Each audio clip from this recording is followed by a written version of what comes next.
Hello, and welcome to Submerged, the podcast that brings you stories from the front line in environmental research, policy, and community action from the east coast of Canada and beyond by speaking directly to those working on the ground and in the lab.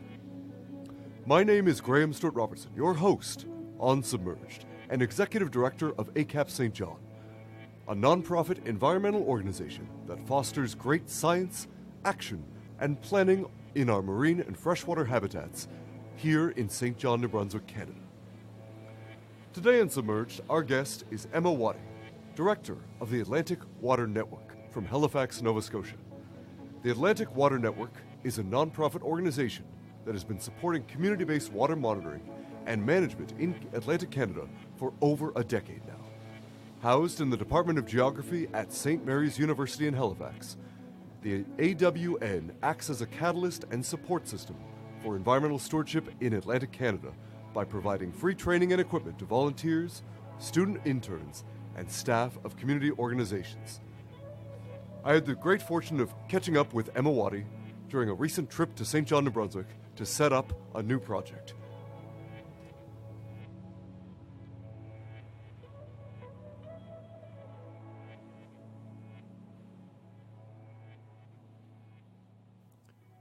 Welcome to Submerged, Emma. Great to see you. Thanks for having me, Graham. So, you're from the Atlantic Water Network. Can you tell our listeners a little bit about what that is and what your role is there? Sure. So I am the director of Atlantic Water Network. We're based in Halifax at St. Mary's University, and we've been around since 2004. Atlantic Water Network aims to build capacity among community organizations in terms of water quality monitoring programs. So we help build resources, provide equipment, training, access to online resources so that organizations can grow their water monitoring programs. That sounds amazing. And obviously, working at ACAP St. John, I know a little bit about this, but what's the thing that draws you to this work the most? I mean, I know you've been working very closely on all these topics for a number of years, but what sort of drew you to it? So I'm actually from New Brunswick. I grew up in Perth Andover, New Brunswick, on the river, and was lucky enough to do my undergrad in Nova Scotia, but then went away for my master's and subsequent work. But really, when I was given the opportunity to come back to Atlantic Canada and work with community-based water monitoring organizations, it's really what got me excited. So during my undergrad, I worked with the St. Mary's Rivers Association as part of my honors research. And that year, they were celebrating 25 years of their organization. They're having a celebration at their AGM. And I just thought it was so amazing to hear their story of a group of fishermen who were concerned about the salmon, and that's just how they formed. And so being able to have that opportunity to work with groups like that across Atlantic Canada was really what got me excited.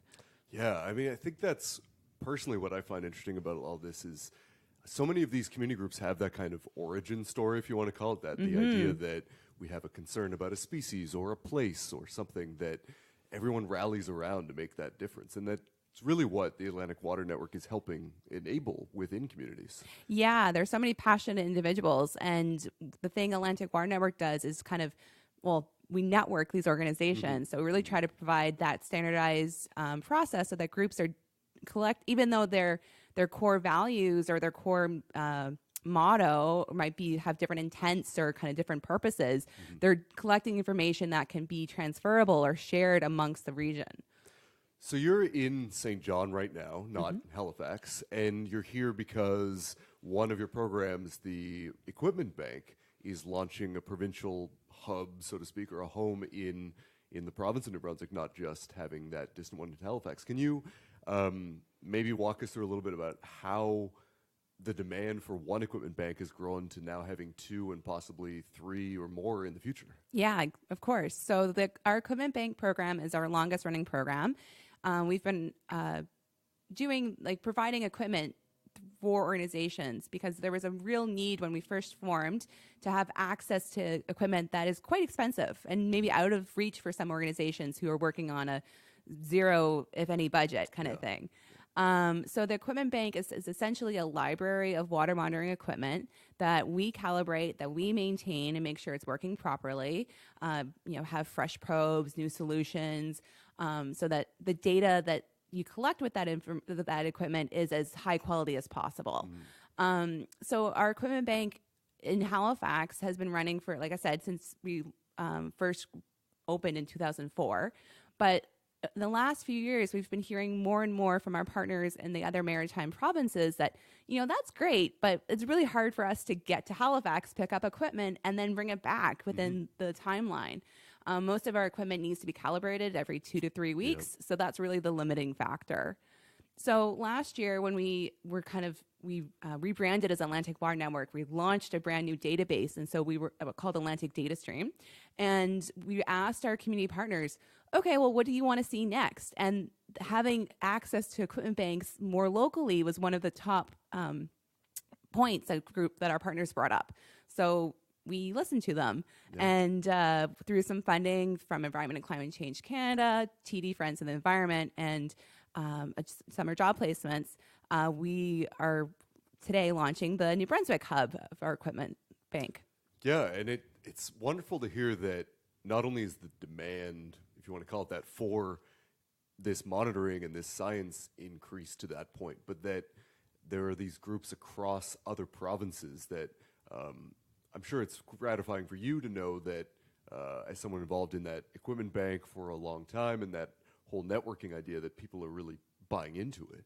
Yeah, exactly. Like I said, it's for groups who may not have a huge budget, just to come into Halifax, it can be like a pretty big, it is a big trip. It's a 4 to 6 hour drive. City. Well, for Maritimers. For Maritimers, yeah. But it can be really limiting. So having something a bit, even just a few hours away, closer to home, is really what I think is really exciting. Yeah, and I want to go back in a minute to the Atlantic Data Stream idea, because I think that's worthy of a whole discussion, really, because it's so interesting. But the equipment bank and the work that Atlantic Water Network does, have you noticed a change in the community groups that you deal with in terms of their literacy level on water monitoring or anything, or was it already there? There just wasn't the capacity to go measure it themselves, or are they learning what the impact of dissolved oxygen, say, is on a stream, and now they're looking for ways to measure it, or was it always there? There was just no way to address it. Honestly, we work with groups across the full gambit. So we work with groups like ACAP St. John that have been around since the 90s and have that institutional knowledge of what the baseline parameters are in their local watersheds. But then we also work with groups who are just forming and just starting a monitoring program. So we're just working with a few new groups, some in New Brunswick, some in Nova Scotia, who are getting their training, learning how to use equipment, starting a monitoring program. And that is, it can be as simplistic or as complex as their whatever motivates their monitoring program.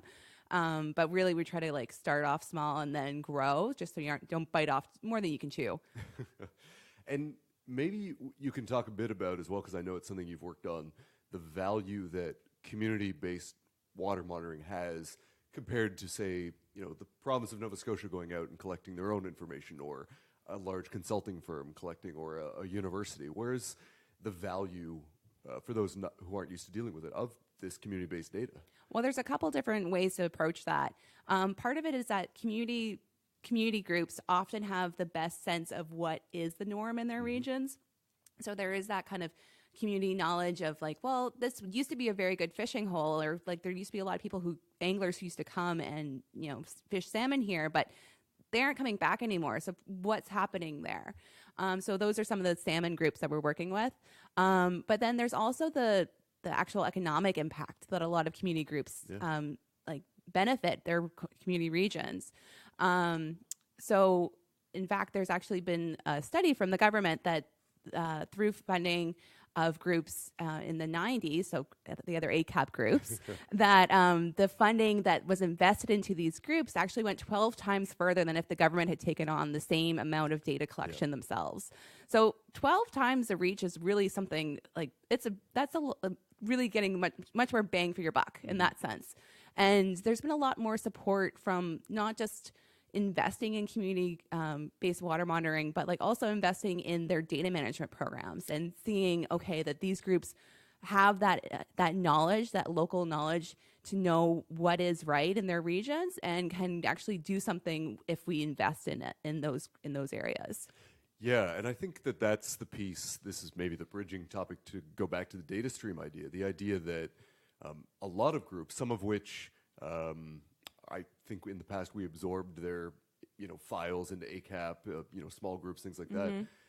In my background, that they had some paper copies of some data sheets or a floppy disk or two, and it wasn't standardized, and we didn't know exactly all the details around it, and lost metadata, that information that describes it, and all those pieces, and there was no coordinating body to say, you're collecting this wonderful information, but where does it end up, and how do we access it, and where is the value in this 10 years later, not just at the time of its collection? I think that the work that you've done, especially around data stream, but even just getting standard equipment and calibrated equipment out, helps ensure that all that hard work and volunteer hours or paid work by these organizations is usable the next generation around or 2 generations from now. And I think there's a lot of power in that.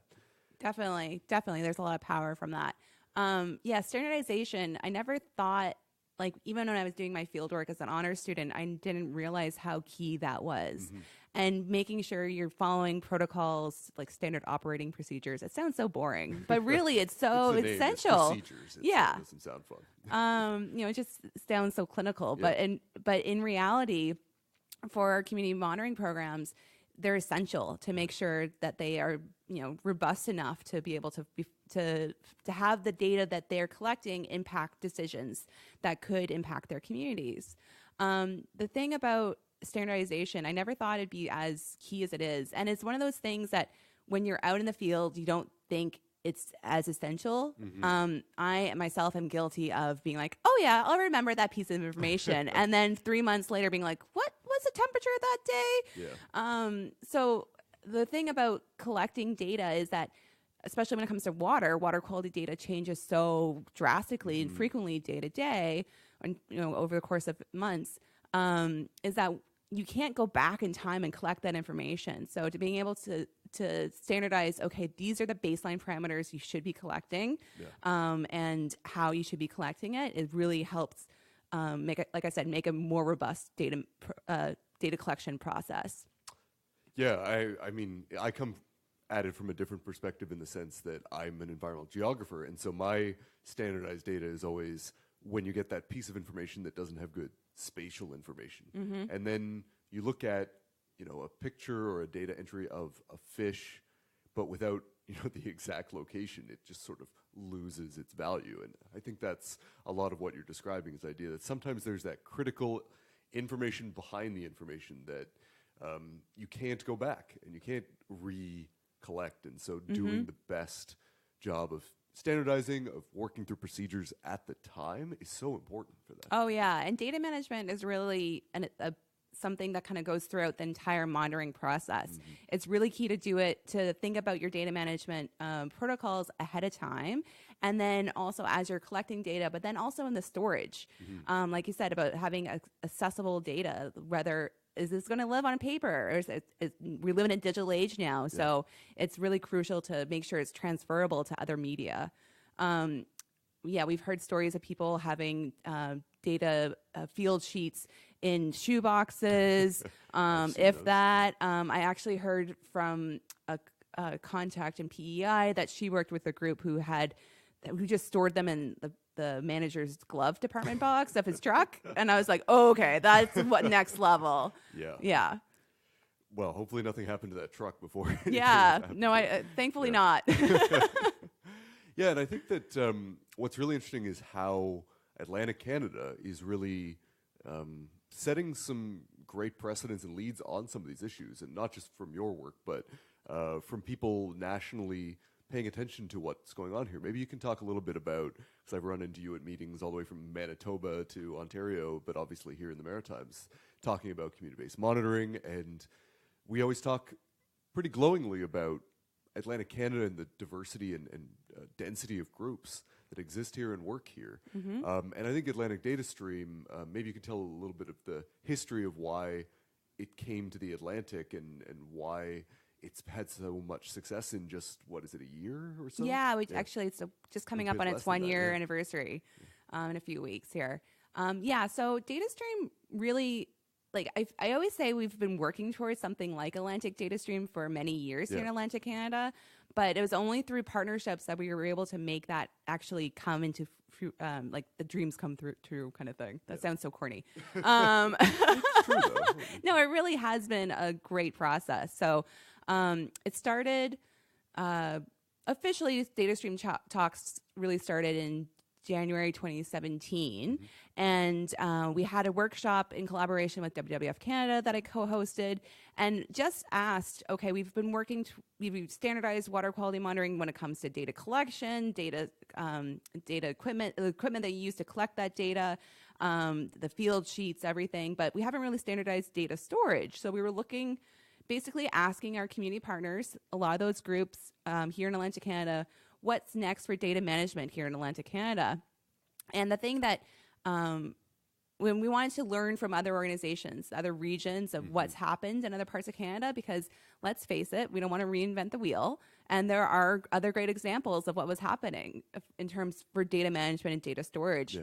And at the time, it still is kind of the founding kind of lead on open access data is the Mackenzie data stream. So the Mackenzie data stream was launched, I think 2 years ago, last November, so 2016. This is on the Mackenzie River. On the Mackenzie River in the territory, the Northwest Territories. And so that was launched in partnership with the government of the Northwest Territories and the Gordon Foundation. And that was a really unique partnership because it was the territorial government taking charge on community-based water monitoring. They had just launched their community-based water monitoring program where they went out and actually trained communities along the Mackenzie River on how to collect data, really responding to community needs. And then the Gordon Foundation said, okay, well, where are you going to put this information? Let's try to work on a solution, and created Mackenzie Data Stream. And so we had the Gordon Foundation and actually some virtual presentations from the government of the Northwest Territories to present on their work, on their process. And honestly, after the demonstration of Mackenzie Data Stream, just going over some of the really cool features that they offer, people's mouths were hanging open. It looked like kids on Christmas Day. Yeah. And I think I was one of those. Probably. And like I always kind of describe one of my partners in Nova Scotia, like his just first response was like in awe. Can we have that here? Yeah. And honestly, that's what really led the conversation. Be like, okay, if you're interested in having this here, let's see how we can make that work and how we can make that happen. And it happened fairly quickly. That was January 2017. In June 2018, we launched Atlantic Data Stream in Halifax. We had a great 2-day event where we actually were able to pull groups' data in ahead of time. So I think we started off with 23 groups of data. And we also were able to work with Environment and Climate Change Canada to get their water quality data onto DataStream. Which so is that a big piece. Well, a big piece, and really it, like, shows the support that the government has in DataStream. And so today, I just looked this morning, and we have 32 groups on DataStream all across Atlantic Canada. And I think we're at almost 900,000 individual observations. Wow. So not quite 1 million, but getting there. I'm sure it'll get there. Yeah. Soon. Yeah, and trying some other exciting things along the way, too. I know there's a big component of, and it's more than just, because the hype around blockchain is big, but you finding a use for these new technologies like blockchain technology within the data stream, which, again, is a bit of a, data geek sometimes that I can be. I think it's just a phenomenal way of taking the best in computer science now and merging it with something that is really all about protecting our ecology and our environment and finding those intersections. It's such a wonderful opportunity for everyone involved. Yeah, having blockchain incorporated into DataStream just kind of really made it even more of a stronger case to share data on an open access platform. Yep. Because open access can sometimes be scary, but it's really through those kinds of security features that groups have the sense of like they feel more secure. They feel more secure in putting their data somewhere, and also to make it more accessible so that people can use it. Yeah. Because if it's just hiding in a shelf on paper, that's really not accessible. And you spend a lot of time and money collecting data. So why not make it usable? That's right. And I personally, I've spent so much time on just that data research piece or trying to gather, making sure it's standard. So I can't tell you how many times we've pointed people in the direction of DataStream in the last, I guess, less than 12 months. It's that great of a tool.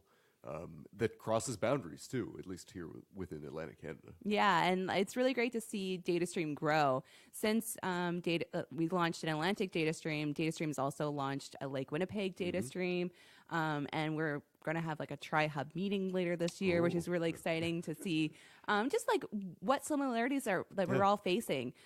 Even though we're in 3 very different regions of the country, I know that there's some similarities in what our issues are, what our positive aspects are, how can we learn from each other. So there really are some great national programs and kind of networking opportunities in that sense as well. Yeah, and through the New Brunswick Equipment Bank, hopefully you'll get to that 1 million data points and a lot further. Oh, I hope so. So I like to end out a lot of Submerged episodes talking about what sort of a lofty dream or goal for your work could be.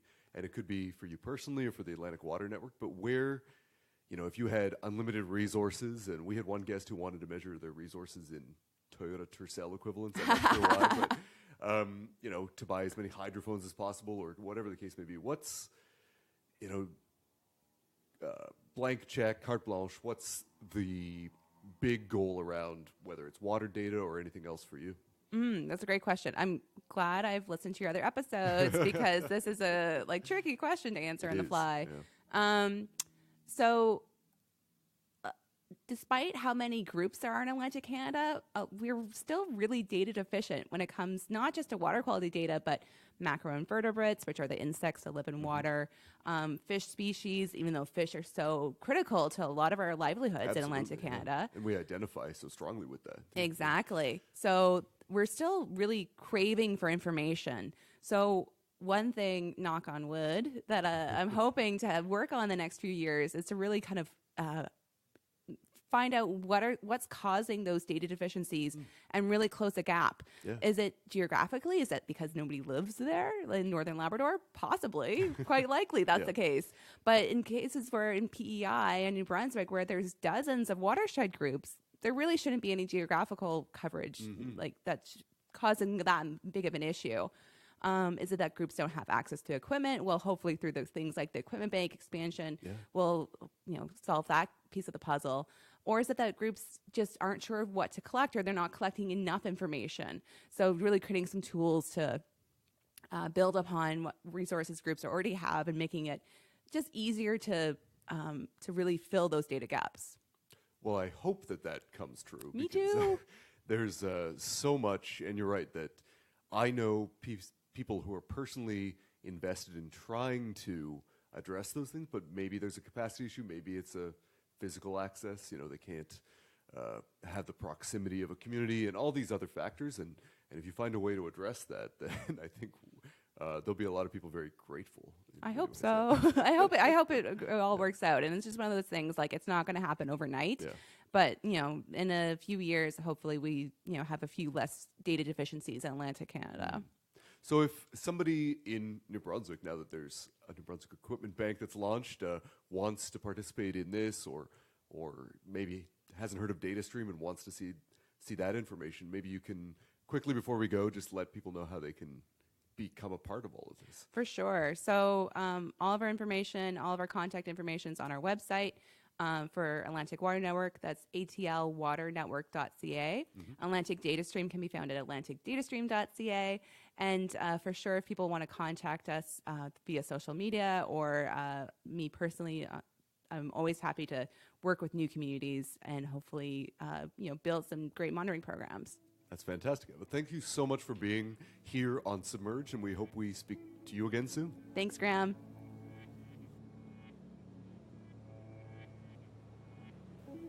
We hope you've enjoyed this episode of Submerged, featuring the incredible work of Emma Wattie and the Atlantic Water Network, taking place here in Atlantic Canada and beginning to reach beyond our East Coast borders as well. Stay tuned for upcoming episodes which will feature topics including the benefits of gardening, renewable energy, and the presence of parasites in freshwater fish throughout Canada. Be sure to subscribe to our feed and follow our podcast by visiting acapsj.org as Submerged continues to bring you stories from the front line of environmental research, policy, and community action from the East Coast and beyond. Until next time, I'm Graham Stewart Robertson. Submerged has been produced and distributed to you by ACAP St. John, an environmental nonprofit which has been working in St. John, New Brunswick, Canada since 1992.